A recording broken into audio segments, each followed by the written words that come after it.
"Don't talk," the prisoner whispered through the bars. Officer Isabella Cruz froze, her hand instinctively hovering near her holster. At first, she thought it was another trick, just one more inmate trying to play mind games during the night shift. But then she saw his eyes, sharp, urgent, terrified. And what he revealed inside that Los Angeles jail would not only save her life, but would shake the entire facility to its core. Stay with me until the end, because this story will leave you stunned. Before we begin, don't forget to like this video, hit subscribe, and drop a comment telling us where you're watching from, because trust me, you'll want to see how this one ends. "Don't talk," the prisoner whispered through the bars. Officer Isabella Cruz froze, her hand still resting on the grip of her holster. 8 years of training told her this was just another trick, another game convicts like to play during the graveyard shift. She had seen it all: empty threats, fake medical emergencies, even desperate attempts to lure her closer to the bars for a cheap shot. But what stopped her wasn't the words. It was his eyes. They weren't mocking, they weren't playful, they were terrified. Sharp, urgent, locked on her with a desperation she had never seen before.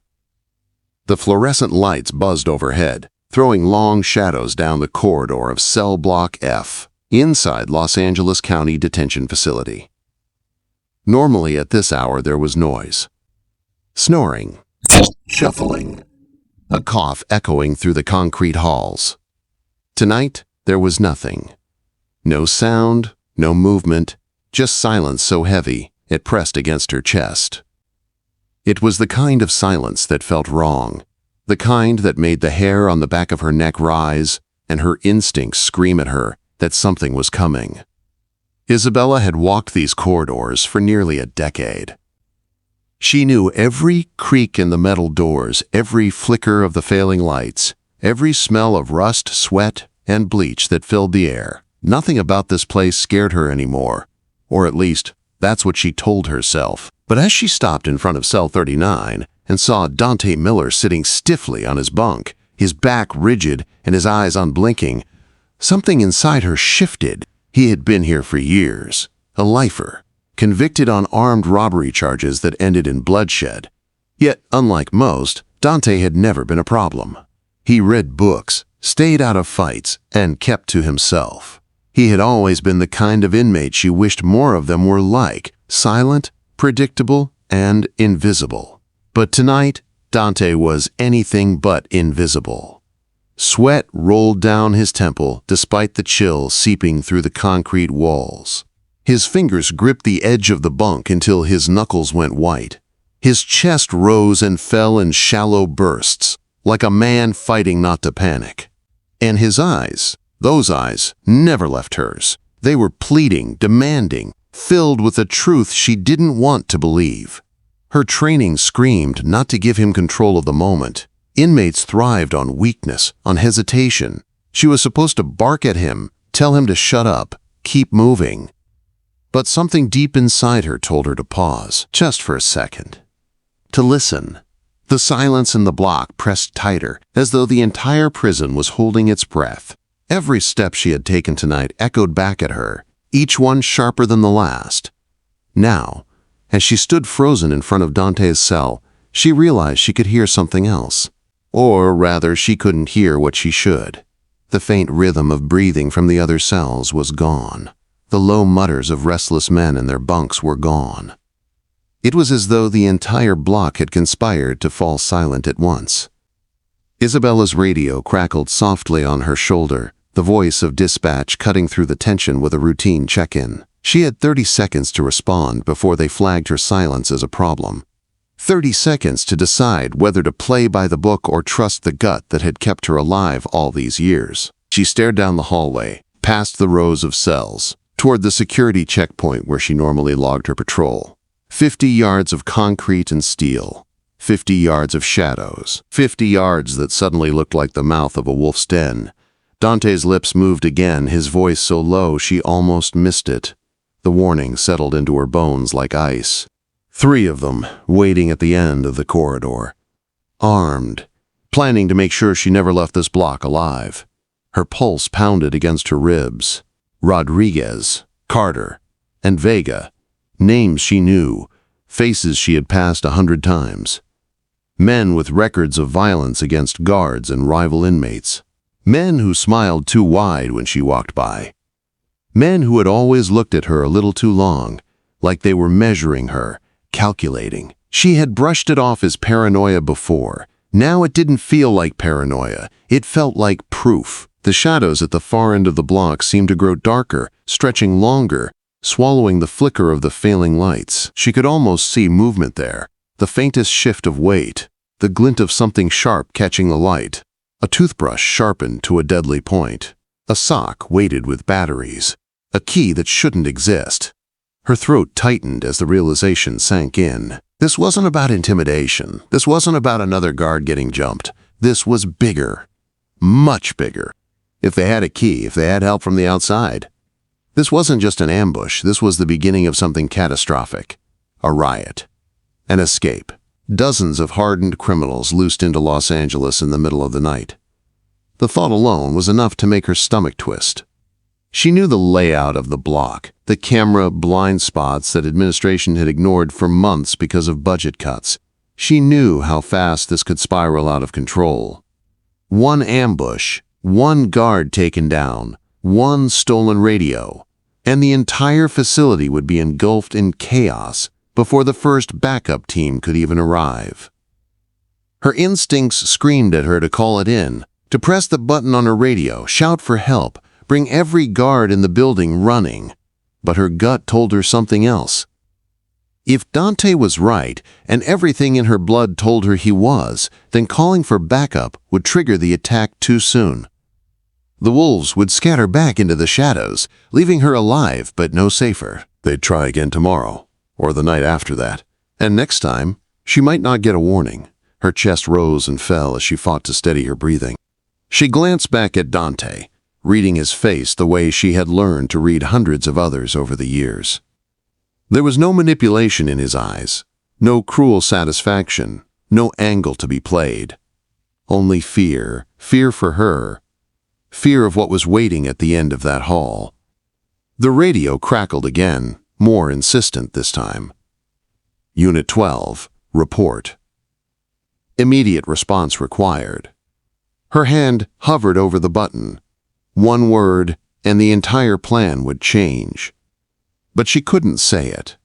Not yet. Not when she was staring down a corridor that had become a hunting ground. The silence was suffocating now, pressing against her ears until she could hear nothing but the pounding of her own heart. She forced herself to move, to keep walking, every step a battle between instinct and protocol.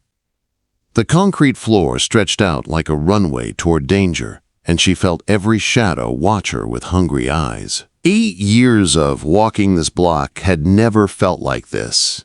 8 years of knowing every crack in the walls, every scuff on the floor, and now it all felt alien. Every flicker of light, every breath of recycled air carried a warning. She wasn't alone. Something was waiting for her at the end of that corridor. And tonight, one choice, one step, would decide if she lived or died. Dante's warning clung to her skin like ice, but Isabella kept moving. The corridor ahead stretched long and narrow, lined with bars and shadows. Her boots echoed with every step, louder than they had ever sounded before, bouncing off the concrete walls like the rhythm of a war drum. She knew eyes were watching. She could feel them, dozens of them, hidden behind iron bars and the dark silence of the block. The ambush wasn't a rumor, it was real. Every nerve in her body screamed it. She had memorized the names as if they were carved into her bones. Lopez, Carter, Vega. 3 predators with nothing to lose and everything to gain from making her their target. Lopez was built like a tank, his jaw scarred from years of street fights, his body a collection of old wounds and fresh arrogance. Carter had the kind of smile that never reached his eyes, the kind of smile that promised cruelty for sport. And Vega was the one that chilled her blood. Newly transferred from upstate, violent history thicker than a book, and a reputation for cunning that made even the other inmates uneasy. If he was involved, this wasn't just an ambush, it was strategy. Her eyes scanned the hallway again. The fluorescent lights flickered overhead, their buzzing like angry hornets in her ears. Shadows stretched long across the floor, hiding everything they could. In the reflection of a steel door, she thought she saw a shape move, a shift of weight, a hand glinting with something sharp. Her pulse spiked, but she forced her pace steady. Any sign of hesitation would give her away. Behind her, Dante sat rigid on his bunk, the weight of his secret pressing harder with every second. He had told her what she needed to hear, but not everything. There was more, she knew it. She could see it in his eyes, the way his shoulders trembled under the pressure of knowledge that could kill him if anyone else found out. But she had no time to drag it out of him now. The wolves were already circling. The radio on her shoulder crackled again, this time sharper. Dispatch, demanding her status, her immediate report. She swallowed hard, her throat dry as sandpaper. She could press the button, call it in, trigger backup. But if Dante was right, backup would only spook the predators, scatter them like smoke. They'd vanish, hide their weapons, pretend nothing was wrong until the next night. Then they'd strike again. And maybe next time they wouldn't give her the chance to prepare. She pressed the button anyway, forcing her voice steady. All clear on Block F, continuing patrol. The words tasted like ash in her mouth, but it bought her time. Dispatch acknowledged, told her to check in again in 20 minutes. 20 minutes to either survive this night or become a memory whispered among guards about how dangerous the job really was. Her footsteps carried her closer to the end of the corridor, closer to where the ambush waited. Every instinct screamed at her to turn back, but her pride wouldn't let her. She had been a guard too long to show fear, too long to give the inmates the satisfaction of seeing her run. And yet, deep inside, she knew walking into that blind spot unprepared was suicide. Dante's words replayed in her mind. They weren't just waiting with weapons. They had a key. A master key. Her stomach twisted at the thought. A master key in the wrong hands meant the entire block was vulnerable. One turn of that key, and dozens of cells would open. Dozens of violent men pouring into the halls like a flood. It wouldn't just be her life on the line. It would be every guard in the building. Every worker. Every civilian inside these walls. The air grew heavier the farther she walked, pressing on her chest until it was hard to breathe. She glanced left and right, scanning each cell. Most of the inmates lay perfectly still. Too still, their silence unnatural. Normally someone would mutter, someone would taunt, someone would call out her name with venom. Tonight, nothing. Not a whisper, not a laugh, just silence thick enough to choke her. Her boots clicked against the floor, and she forced herself not to quicken her pace. Sweat beaded at the back of her neck, sliding down her spine beneath the heavy uniform. The shadows near the end of the hall seemed to shift again, just for an instant. A flicker of movement too fast to be a trick of her imagination. Her hand brushed the grip of her holster again, not drawing, not yet, but ready. She thought of the names again. Lopez, Carter, Vega. She knew their crimes, their histories, their reputations. Lopez had split open a rival's skull with a chain in the yard 2 years ago. Carter once strangled another inmate until guards pulled him off. And Vega had stabbed a correctional officer in another facility, leaving the man with scars that would never fade. All three of them together in the shadows, waiting for her, armed, desperate, and fueled by vengeance. Her mind raced. Why her? Why tonight? And then the pieces started to fall into place. The drug bust her brother Carlos had worked on weeks ago. The arrests that had ripped through the families of half the men in this block. She remembered the way Vega's eyes had burned when she passed his cell after the transfer, the way he looked at her, not just with hatred, but with purpose. This wasn't random. This was personal. She reached the last stretch of hallway before the checkpoint, the place where the shadows grew thickest, the place she knew had a blind spot in the cameras. Budget cuts. Warnings ignored.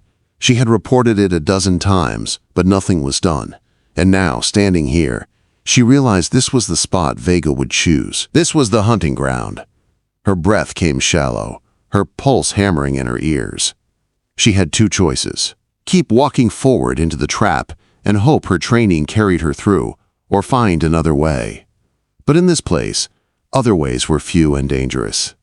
Her eyes flicked back down the hall toward Dante's cell, toward the vending machines near the far corner of Block F. She remembered his voice, trembling but certain, when he told her there was another way, a maintenance tunnel, hidden, forgotten, tight and narrow but just wide enough to crawl through. It wasn't much, but it was something. The silence grew unbearable. Every instinct told her the predators were ready, waiting for her to step 1 foot too far into the dark. She forced her boots to turn, slow, casual, like nothing was wrong, like she was just doubling back for another sweep. Her heart thundered against her ribs, but her face stayed calm, her movements steady. Any sudden motion would give her away.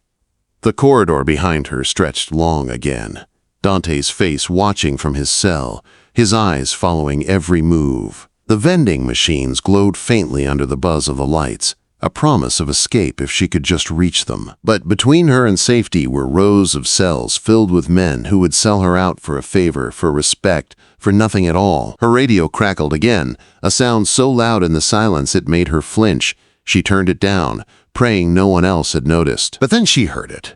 The soft scrape of metal against concrete. A sound too deliberate, too heavy to be ignored. Someone was moving. Her lungs froze. The sound came again. Closer this time, dragging against the floor with slow, deliberate menace. Somewhere up ahead, someone was shifting in the shadows, waiting. She pressed herself against the cold concrete wall, trying to disappear, her pulse racing, her breath caught in her throat. The vending machines were only yards away now, but those yards felt like miles. The silence broke with a whisper, low and casual, drifting through the bars from a cell just ahead. A voice that made her stomach sink. "Evening, Officer Cruz. Working late tonight?" Her blood turned to ice. They knew she was there. And now the wolves were stirring. The voice drifted through the bars like venom, casual, playful, but carrying the weight of a blade pressed against the skin. Isabella froze against the wall, her hand tightening on her holster, though she knew drawing her weapon too soon would spark a riot. Tommy Valdez. Of course it was him. Vega's closest ally, a man who lived for intimidation. He had already attacked 2 guards since his transfer to Los Angeles County Detention Facility, and both times he had smiled while he did it. Now his smile carried in his words, slithering down the corridor toward her. The scrape of metal on concrete grew louder, closer. Her lungs burned as she forced herself to breathe silently. The vending machines loomed just yards away, the access panel hidden behind them like a fragile promise of salvation. She needed those 3 yards, but Valdez's shadow passed across the slit window of his cell, pacing like a wolf that had caught the scent of prey. Her radio crackled again, the voice of dispatch demanding a status report. She snatched the volume down to a whisper, praying the sound hadn't betrayed her. But Valdez went still, his pacing stopped. For 30 endless seconds there was nothing. No scrape of feet, no whisper of taunts, no sound at all except her heart pounding in her ears. Then his voice returned, smooth and cruel. He spoke of her walking these halls alone every night, like she owned them, like she was safe. He told her how long he had been watching, how much he had thought about the moment when safety would vanish. Each word was a needle sliding beneath her skin. She pushed herself forward, one slow step at a time, her boots whispering against the concrete as she aimed for the vending machines. Every muscle in her body screamed for speed, but speed meant noise, and noise meant death. She reached the machines, crouching low, her hands fumbling for the screws of the access panel. Her multi-tool scraped against the rusted metal, louder than thunder in the suffocating silence. The first screw came free easily, clattering to the ground. She reached for the second, but it was stiff, rusted solid from years of neglect.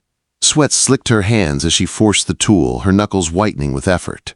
Behind her, Valdez chuckled, his laughter echoing like nails dragged across glass. His words cut deeper now, no longer vague threats, but specific. targeted. He spoke her brother's name, Carlos Cruz, detective with the LAPD. He described the raid weeks earlier, the drug bust that had crippled Vega's cousin's empire. He described the humiliation of a family dragged through the mud in courtrooms and news broadcasts. Revenge was the blood driving them forward, and Isabella was the price. Her stomach turned to stone as she realized this wasn't just about control of the block or a chance at escape.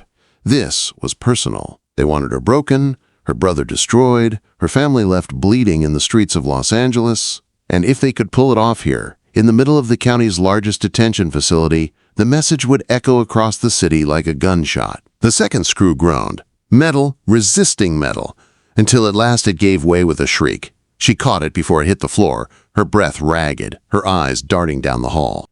Movement, shadows shifting, footsteps, not one pair, multiple.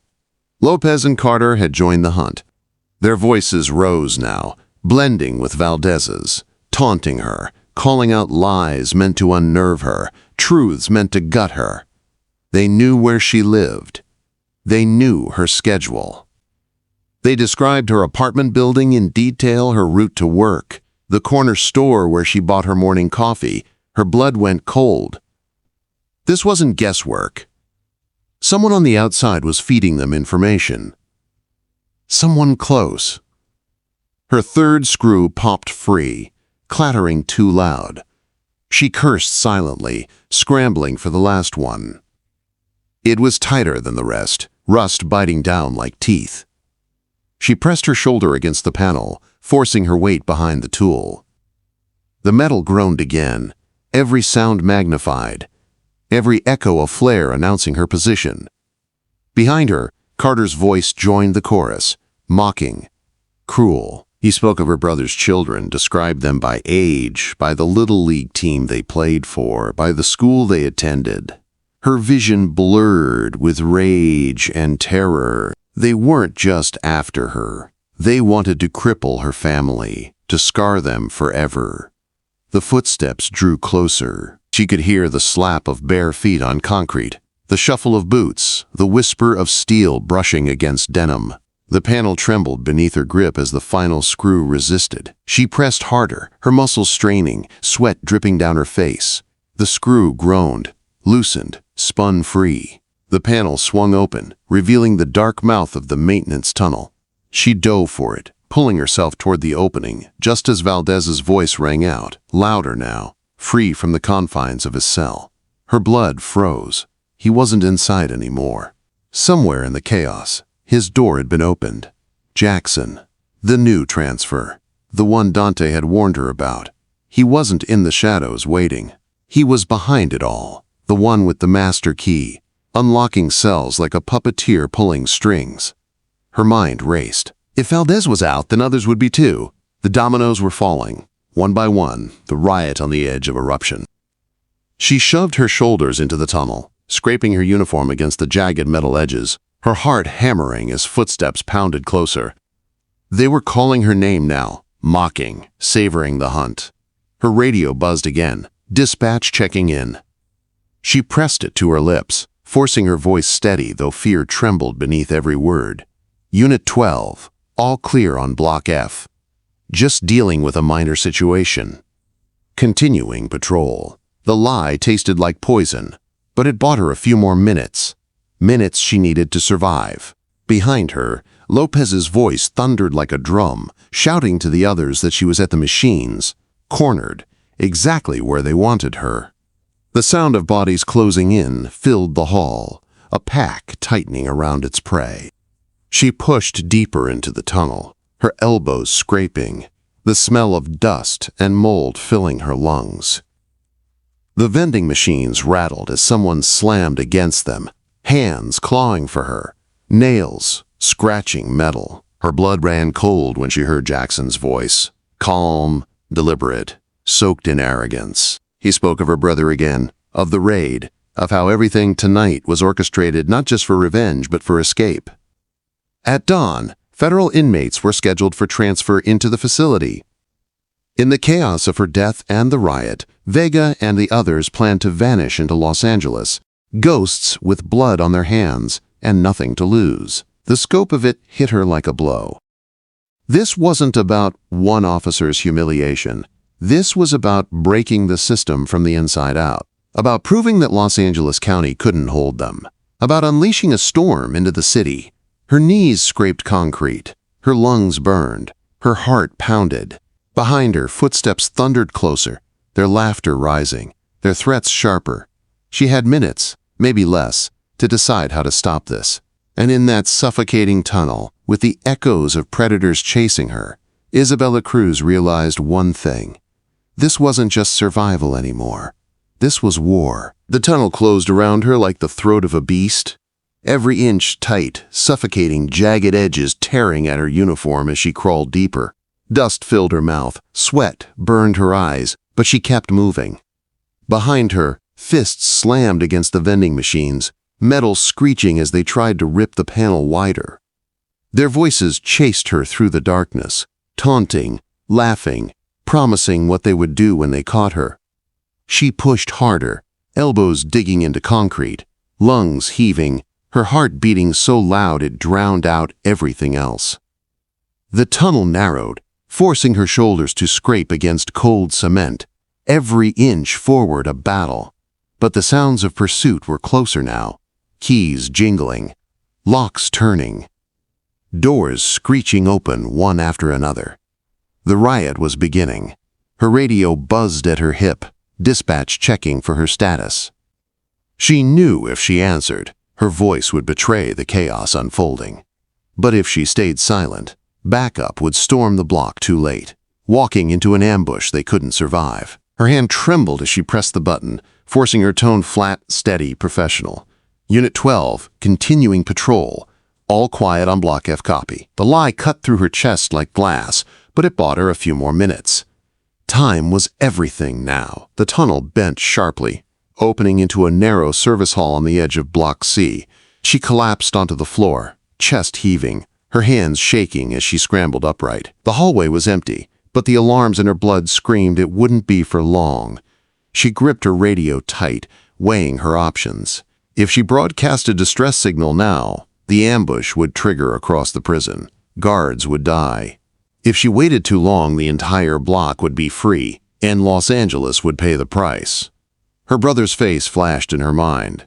Carlos, standing in his LAPD uniform, smiling as he carried his daughter on his shoulders during the Little League parade. His voice, warning her weeks ago that the bust he worked had made enemies meaner than most. His children, laughing, innocent, unaware of the wolves clawing for vengeance. She gritted her teeth, rage burning hot enough to drown out the fear. This wasn't just about her anymore. It was about protecting everyone who couldn't fight back. Footsteps thundered behind her.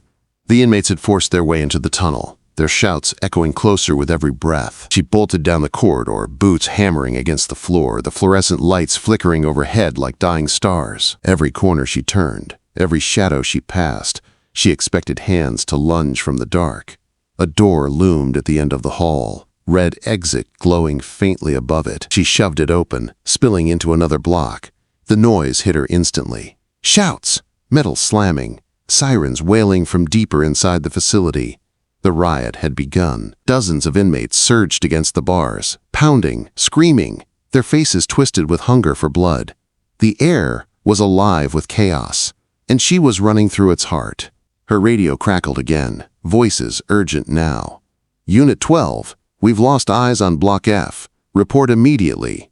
Code red. In progress. Guards were already scrambling, but too many didn't know the truth.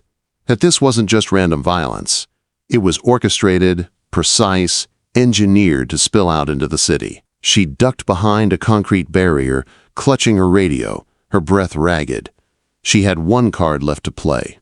A code built into the system, rarely used, meant for only the most desperate emergencies. She pressed the button, her thumb steady now despite the chaos. Unit 12, Code Black. Repeat, Code Black. Riot in progress. Internal compromise. Master key in inmate possession. Immediate lockdown required. The response was instant. Sirens wailed louder, red lights strobing through the corridors. Heavy metal doors slammed shut one after another, cutting off sections of the facility. The thunder of boots shook the walls as emergency response units mobilized. The prison had woken up, and the wolves weren't going to have free run anymore. But it wasn't over. She still had to survive. The corridor exploded with movement. Lopez appeared first, his bulk filling the space like a wall of muscle, a shiv glinting in his hand. Carter slipped in beside him, his smile wide and cruel, swinging a sock heavy with batteries. And then Vegas stepped forward, calm, composed, the master key dangling from his fingers like a trophy. Their eyes locked on her, 3 predators closing in on a single target. Her holster snapped open, her weapon leveled, but in her gut she knew the truth. Firing would trigger a bloodbath, and they wanted that. They wanted an excuse to unleash chaos faster. She needed something more, something smarter.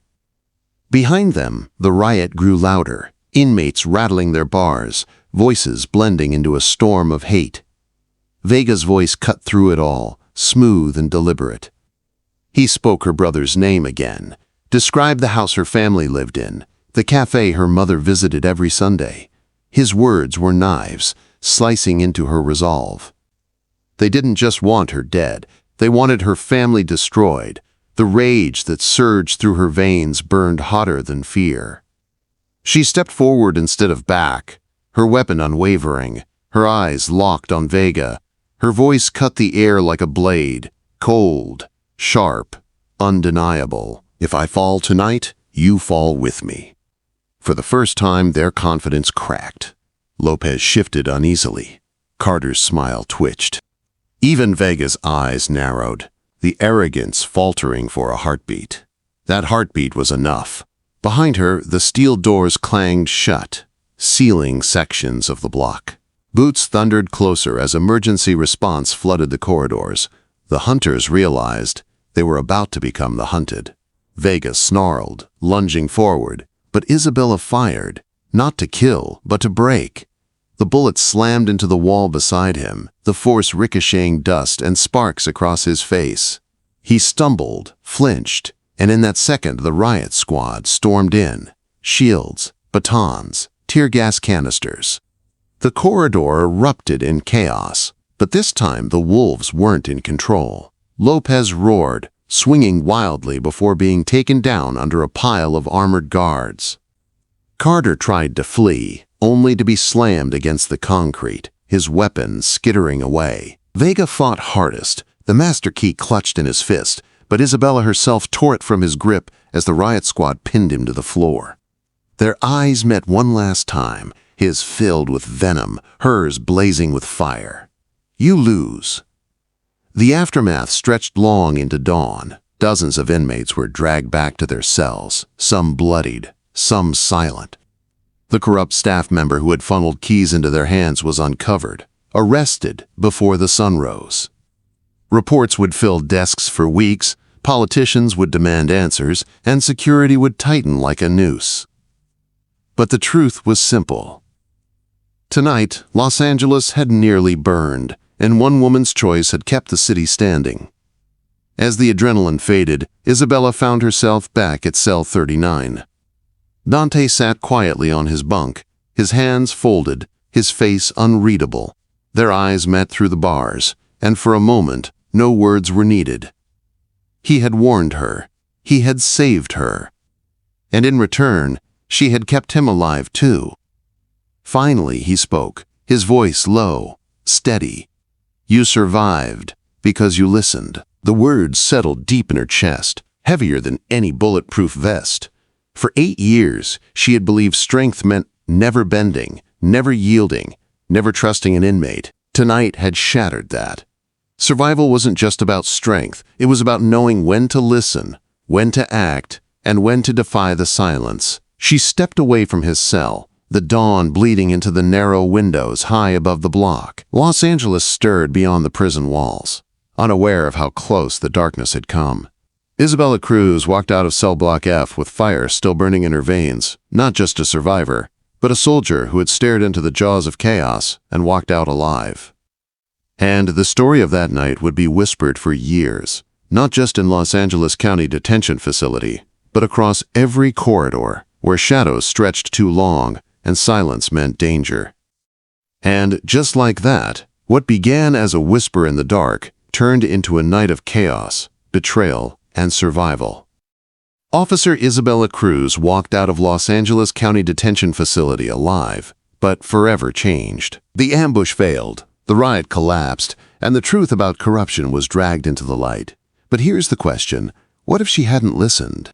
What if she had ignored that whisper? If you thought this was intense, wait until you see what happens in the next story, because the twist there will leave you speechless. Don't forget to smash that subscribe button, turn on the bell, and drop a comment telling us where you're watching from. Your voice spreads these stories further, and trust me, you don't want to miss what's coming next.